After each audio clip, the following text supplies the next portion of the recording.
In a recent interview with Eli Sekbak on the ES News YouTube channel, Vasyl Lomachenko has come out and claimed that Guillermo Rigondeaux pulled out of their proposed fight, despite the fact that he'd agreed to all of Rigondeaux's demands. Now, for those of you who are not up to speed on this, let me just explain exactly how this situation started off and what's gone down. Earlier on this year, Vasyl Lomachenko, who is a world champion at featherweight, called out Guillermo Rigondeaux, who is a world champion in the weight division below super bantamweight. And Rigondeaux agreed to accept the challenge, but only on the condition that it was at a catch weight and there was a rehydration clause. Guillermo Rigondeaux knows damn well that Vasyl Lomachenko was an even better amateur than he was. He knows that Lomachenko is 8 years younger, that he's naturally much bigger, stronger, and just as skillful as himself. So he was under no illusions who was calling him out here. Yeah? So he thought, you know what? I'm not confident about beating Lomachenko at his own weight. He's calling me out. So if you want to fight me, come down to a catch weight, then we can do it. Let's make this a little bit even. Now, Lomachenko's team, in previous interviews, which I can leave links to in the description below, had said they were not going to meet Rigondeaux's demands of the catch weight and the rehydration clause.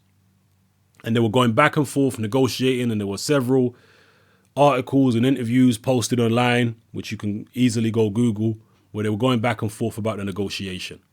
In the end, negotiations broke down, and now Lomachenko is claiming that he met all Rigondeaux's demands. I need to hear from Rigondeaux's team to find out if they're saying something else. Maybe they're saying, no, he didn't agree to our demands. There's two sides to every story, so let's hear both sides.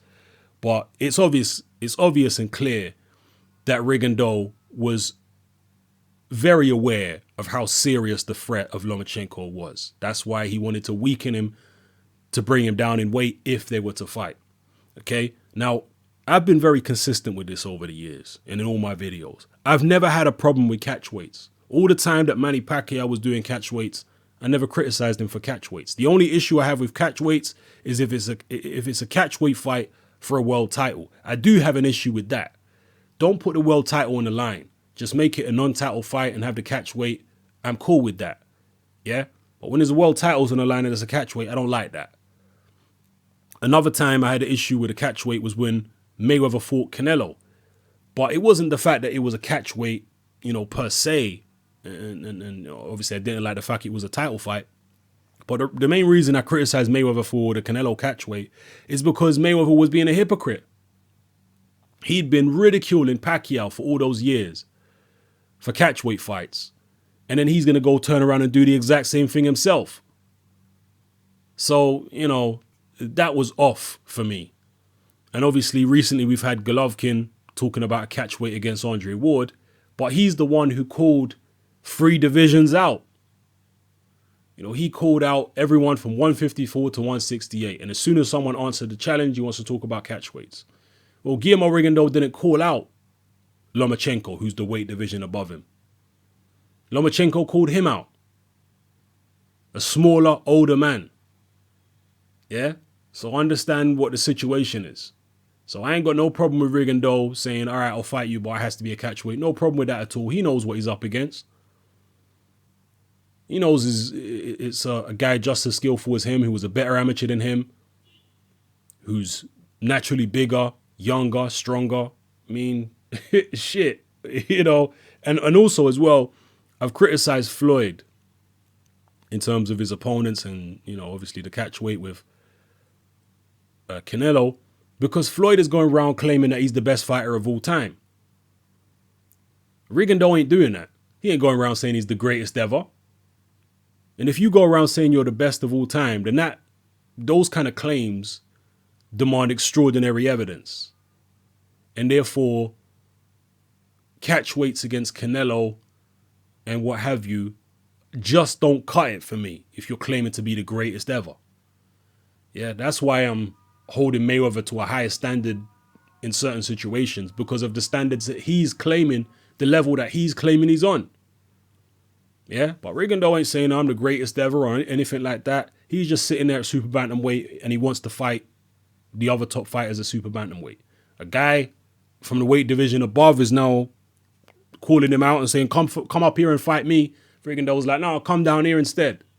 And that's fair enough. I ain't got no problem with fighters staying in their respective divisions and not moving up. This is not like Canelo not moving up to middleweight, because Canelo is a massive junior middleweight. He is enormous at junior middleweight and he kills himself to stay at that division. Same like Chavez Jr., who was ridiculously huge at middleweight and was killing him. It was absurd him getting in the ring with people like Sergio Martinez and all these other people, Andy Lee, Rubio. He was massively bigger than these guys. I mean, it was a joke. They were making a complete mockery of the weight division system. But in Guillermo Rigondeaux's case, he's a small super bantamweight. Never mind fighting at featherweight, he's smaller than most super bantamweights are. You look at someone like Scott Quigg compared to Rigondeaux. Scott Quigg's way bigger. Even Nonito Donaire, go look at that fight and look at the size difference between the two fighters. Donaire's way bigger than Rigondeaux. So Rigondeaux's a small guy, even in his own weight division. Never mind fighting someone like Lomachenko, who's not only naturally bigger, but he's much younger, just as skillful, was a better amateur. So, you know, he knows that that's probably a bridge too far for him. Yeah, he knows his limitations. He'd rather stay fighting guys who are closer to his size, like Frampton, like Quigg, people in his division. Ain't nothing wrong with that. I'm happy with people staying in one particular division. If that's where they think what they think is best for them, then cool. You know, like I say, in the past, I criticized Mayweather and whatnot. I criticized Carl Froch, for not fighting light heavyweights like Bernard Hopkins. But that's because Carl Froch was claiming that he was better than Calzaghe. So I said, okay, if you're saying you're better than Calzaghe, go and do the things that Calzaghe did. Yeah, Calzaghe stepped up to light heavyweight. He took on Bernard Hopkins over in the United States. So if you're going to run around saying you're better than Calzaghe, well, do what Calzaghe did. Try and surpass what he did. But Froch didn't want to do that. So ordinarily, I've got no problem with someone like Carl Froch staying at 168 pounds his whole career. No problem. Do it. It's cool. Marvin Hagler did it. He stayed at one weight class his whole career and he's still considered a great. I got no problem with people doing that. All right. But it's when fighters are talking about I'm this, I'm that, I'm better than this guy, better than the other guy, but they're not willing to do what that guy did. Yeah. That's when I got an issue. So, you know, and this whole thing about ducking, people are saying, oh, Rigondeaux ducked Lomachenko. I don't see how you can duck a guy who's not in the same weight division as you. That's not ducking to me. Is Golovkin ducking Ward? No, Golovkin's not ducking Ward. He did call out everyone from 154 to 168, you know, and started talking about catchweights as soon as Ward answered that challenge. But I don't consider that ducking because they're not in the same weight class. If someone's in the same weight class as you, and then you're turning down the fights and avoiding them, that's ducking. But people from other weight divisions, I mean, if Vladimir Klitschko called out, you know, one of the cruiserweight champions, and that cruiserweight champion said, oh, no, I don't want to fight, is that ducking? You get what I'm telling you? How can you say that's ducking? To me, that's not ducking. You know, that's just my opinion. Anyway, just wanted to keep you guys up to speed on that whole situation. And, you know, there's a lot of hate for Guillermo Rigondeaux, most of which is unjustified. And yes, he has failed to come to an agreement with Vasyl Lomachenko. He knows Lomachenko is a serious threat. He knows that there's a very good chance he would lose to someone who is bigger, younger, stronger than him, and equally as skilled, who is a better amateur than he was. He's under no illusions about that. He wants to stay in his own weight division, a super bantamweight, and if anyone wants to come fight him, they'll have to come down. You know, if anyone in the higher weight divisions want to call him out and fight him, they're going to have to come down, and that's fair enough. You know, he knows his limitations in terms of his physical size and skill. He knows he can't start fighting, you know, much bigger guys who are as skillful as he is. Yeah, and he's not claiming he's the TBE or anything like that.